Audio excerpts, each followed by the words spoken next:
Rocky Gerung menyentil Jokowi dengan kata, "Bajingan," perspektif dalam debat politik. Dalam suatu acara yang ditayangkan di kanal YouTube Refli Harun, Rocky Gerung, seorang akademisi dan pengamat politik terkenal, mengeluarkan pernyataan kontroversial yang menyentil Presiden Joko Widodo, Jokowi, dengan menggunakan kata, "bajingan." Pernyataan ini telah memicu reaksi beragam dari berbagai pihak, yang menilai pernyataan tersebut sebagai ujaran kebencian atau sebagai bagian dari perdebatan politik yang wajar. Di tengah polarisasi pandangan, Rocky Gerung memberikan penjelasan lebih lanjut terkait penggunaan kata "bajingan" dalam konteks perdebatan politik. Dalam video yang diunggah di akun YouTube pribadinya, Rocky Gerung menyatakan bahwa penggunaan kata "bajingan" sebenarnya memiliki makna yang lebih dalam etnolinguistik. Ia mengungkapkan bahwa bajingan merupakan akronim dari frasa Jawa, bagusing jiwo angen-angening pangeran, yang dapat diartikan sebagai seseorang yang memiliki jiwa yang baik dan bermartabat. Ia juga menghubungkan kata tersebut dengan makna spiritual, mengatakan bahwa bajingan merujuk pada seseorang yang dicintai oleh Tuhan. Rocky Gerung berpendapat bahwa penggunaan kata bajingan adalah bagian dari perdebatan politik yang biasa terjadi.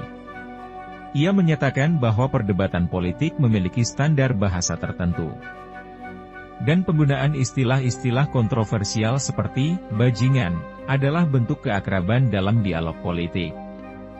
Ia menekankan bahwa pernyataannya tidak dimaksudkan sebagai penghinaan pribadi terhadap Presiden Jokowi, melainkan sebagai bagian dari pertukaran pandangan dalam konteks politik. Namun, pernyataan Rocky Gerung ini tidak lepas dari kontroversi dan reaksi beragam dari masyarakat. Sejumlah pihak menganggap penggunaan kata bajingan dalam konteks apapun tetap tidak pantas, terlepas dari niat baik yang mungkin diungkapkan oleh Rocky. Mereka berpendapat bahwa bahasa yang sopan dan menghormati tetap harus dijaga dalam setiap situasi, terutama ketika berbicara tentang pemimpin negara. Respons terhadap pernyataan Rocky Gerung tidak hanya berasal dari masyarakat umum, tetapi juga dari pihak politik dan individu lainnya.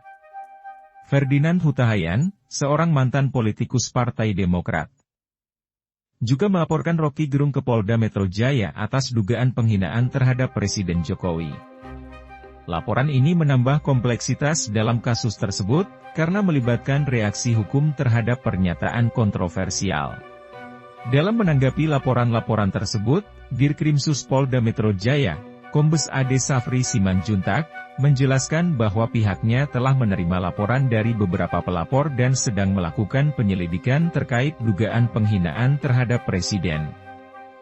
Hal ini menunjukkan seriusnya penegakan hukum terkait isu ini.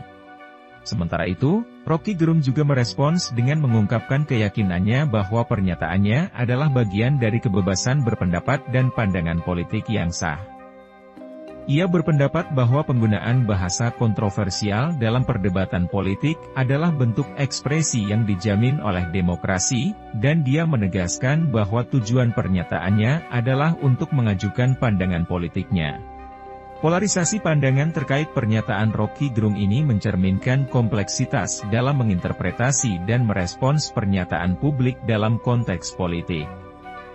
Penggunaan bahasa yang kasar dan kontroversial dapat menimbulkan reaksi emosional dan berpotensi merusak iklim harmoni sosial.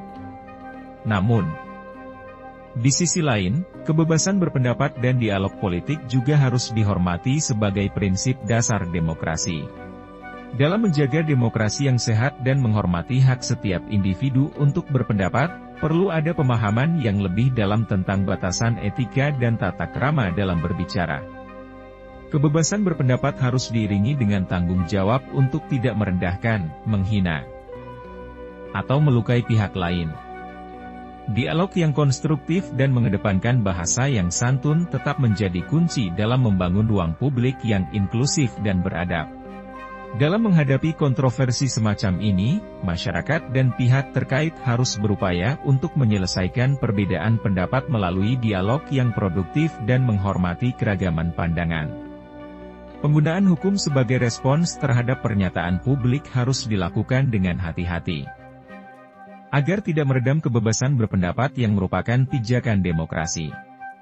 Dengan cara ini, kita dapat membangun masyarakat yang lebih toleran, inklusif, dan berbudaya dalam menghadapi perbedaan pendapat dalam konteks politik.